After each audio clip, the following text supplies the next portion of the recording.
वाली साजिश रचने में लगा हुआ है। हम इसी बुलेटिन में आपको चीन की इस ट्रेन वाली साजिश भी दिखाएंगे और बेनकाब करेंगे चीन को। नेहा बिल्कुल, लेकिन आज बुलेटिन की शुरुआत इस वक्त की सबसे बड़ी खबर के साथ। ये खबर वो है जो सर पूरी दुनिया कर रही है। रूस के राष्ट्रपति व्लादिमीर पुतिन ने दावा किया कि उनके देश ने पहली वैक्सीन बना ली है, यानी कि पहला टीका तैयार कर लिया गया है कोरोना संक्रमण से निपटने के लिए।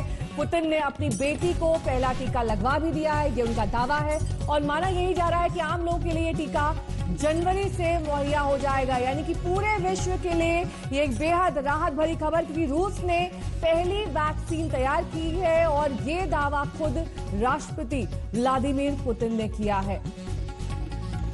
हमारे संवाददाता आशुतोष इस पर जुड़ गए हैं और जानकारी के साथ। आशुतोष, अपने आप में एक बहुत बड़ी खबर, और ये इसलिए बहुत अहम हो जाती है कि दुनिया का सबसे ताकतवर शख्स व्लादिमीर पुतिन, जो रूस के राष्ट्रपति हैं, अगर वो अपनी बेटी को ये टीका लगवा रहे हैं तो यहीं से इसकी अहमियत समझी जा सकती है कि कितना ज्यादा आश्वस्त और भरोसेमंद है रूस इस टीके को लेकर। और 20 से ज्यादा देश मीनाक्षी, आपको पता है कि ये लगातार वैक्सीन का ट्रायल कर रहे हैं, लेकिन कामयाबी रूस को मिली है। दरअसल रशियन जो हेल्थ मिनिस्टर है मिखाइल मुरशको, उन्होंने जुलाई में ही कह दिया था कि जल्दी ही हम इस पर आगे बढ़ेंगे, लेकिन ये कामयाबी तब मिली जब राष्ट्रपति पुतिन की जो बेटी है उनको बुखार आया और उन्हें ये जो टीका है वो दिया गया। ये टीका जो है वहीं के इंस्टीट्यूट ने तैयार किया गया, वहीं पर तैयार किया गया है, और जैसे उन्हें वो टीका दिया गया जो कि गमालिया इंस्टीट्यूट ने बनाया है, तो बुखार उनके तुरंत चले गए, सिम्टम चले गए। उसके बाद उसे तुरंत रशियन हेल्थ मिनिस्ट्री ने अप्रूव कर दिया गया है। और अभी जो जानकारी मिल रही है कि सबसे पहले वहां हेल्थ वर्कर्स को दिया जाएगा और मास प्रोडक्शन इसका शुरू होगा, क्योंकि वहां पर जो स्वास्थ्य कर्मी है उन्हें दिया जाएगा। जनवरी से जो संभावना फिलहाल रशिया से बताई जा रही है, जनवरी से शायद पूरे विश्व के लिए टीका तैयार हो। और जिस खबर का इंतजार हम कर रहे थे दुनिया में, वो खबर सामने है और हो सकता है अगले 2 से 3 महीनों में ये टीका हर जगह मौजूद है। आशुतोष, ये बहुत बड़ी खबर है अपने आप में, क्योंकि पूरी दुनिया इस इंतजार में थी कि आखिर कैसे इस महामारी संक्रमण से निजात मिले,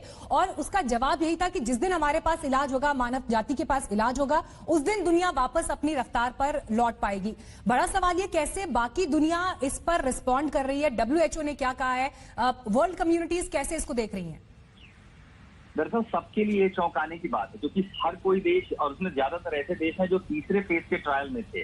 तीसरे फेज का ट्रायल अपने आप में बहुत बड़ा होता है। ऐसे में रशिया की ओर से ये किया गया दावा WHO को भी चौंकाने वाले होगा। हालांकि आपको ये भी नहीं भूलना चाहिए कि भारत भी इसके लिए तैयारियां कर रहा था। ट्रायल के साथ साथ हम सबसे ज्यादा जो जोर दिया जा रहा था वो मास प्रोडक्शन और इसके डिस्ट्रीब्यूशन पर, कि वो कौन सी एजेंसीज होंगी जो इसके प्रोडक्शन को बढ़ाएंगी, क्योंकि जैसे ही आपको केमिकल कॉन्फ़िगरेशन मिलता है, कॉम्पोजिशन मिलता है कि इससे ये वैक्सीन बनेगी, हम वो अपने यहाँ बना सकते हैं। उसके बाद उस पर जोर दिया जाएगा कि कैसे ये गांव से लेकर शहरों तक हर जगह पहुंचे। और शायद इसीलिए आपको अगर ये भी याद हो कि चर्चा हो रही थी कि अगर यूएस में ये $3 का मिलेगा तो भारत जैसे देशों में लगभग 250 से 300 रुपए में मुहैया कराई जाएगी। तो जोर बाकी देश अब जाहिर इस पर तैयारियां करेंगे कि कैसे रशिया से वो तकनीक हासिल की जाए, उस कंपोजिशन को यहाँ बनाया जाए और मास डिस्ट्रीब्यूशन हो। लेकिन फिलहाल WHO भी इस पर हैरत में है और जाहिर है WHO को भी इसको अपनी मंजूरी देनी होगी। लेकिन आशुतोष, एक बात ध्यान में रखनी होगी, जिस तरीके से WHO ने स्टैंडर्ड्स डिफाइन किए हैं किसी भी वैक्सीन को लेकर कि उसको तमाम प्रक्रिया से गुजरना होगा,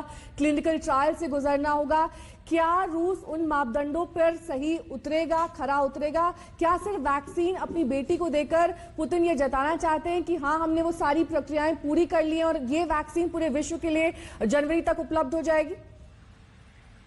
नेहा, दरअसल जुलाई में ही रशिया जो है तीसरे फेज का ट्रायल कर चुका था। वो तीसरे फेज के ट्रायल में था और 1 अगस्त को ही, जहां तक मुझे याद है, वहां के जो हेल्थ मिनिस्टर है मिखाइल मुरशको, उन्होंने ये भी कहा था कि क्लिनिकल ट्रायल अब पूरा हो चुका है और इसका मास प्रोडक्शन शुरू होगा। जाहिर है जो WHO की गाइडलाइंस है अपने देश में, तो उन्हें उसको कोई रोक नहीं सकता इस वैक्सीन को आगे बढ़ाने से। लेकिन अगर ये दुनिया भर के लिए जाना है और जिसे WHO से प्रमाणित करना है, तो जाहिर है ये टीका WHO को भी भेजा जाएगा। और अब तक WHO की टीम इसको स्टडी करना शुरू कर भी चुकी होगी, क्योंकि इतनी बड़ी खबर है। हम समझ सकते हैं कि जिस तरह लाखों करोड़ लोग इससे प्रभावित हैं, अपने आप में कोई भी एजेंसी इससे दूर नहीं रहेगी। और अब पूरी दुनिया की नजर इस समय मॉस्को पर है।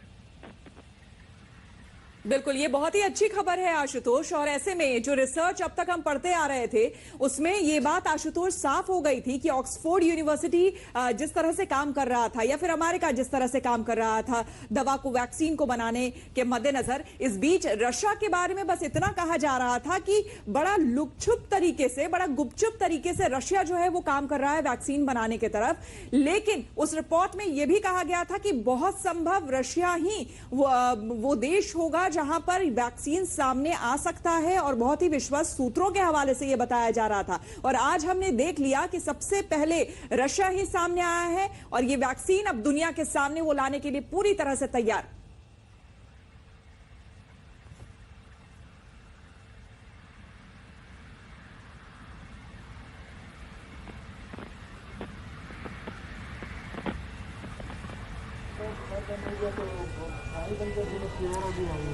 साथ में बता दें कि रूस ने कोरोना की पहली वैक्सीन तैयार कर ली है। इस बार का दावा खुद राष्ट्रपति ने किया है। उन्होंने कहा है कि पहले जितने भी क्लिनिकल ट्रायल्स डिफाइन किए गए थे WHO की ओर से, उन सभी मापदंडों पर